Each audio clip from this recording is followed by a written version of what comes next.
Сәлем қыздар, бүгін сіздермен Наполеон самсасының рецептімен бөлісемін. Ол үшін тұзды суға салып ерітіп, ұнымыздың үстіне салып, орташа тығыздықта қамыр илейміз.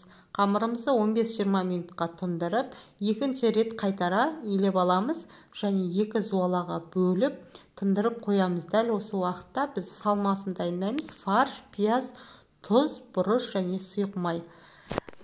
Тынып тұрған екі зуала қамырымызды да жайып аламыз. Арасына сары майымызды үккіштен өткізіп, дәл осылай барлық жеріне тегіс етіп жайып аламыз. Екінші жайылған зуаламызды дәл осы қамырымыздың үстінен жайып, оқтаудың көмегімен орап, бөліктерге бөліп аламыз.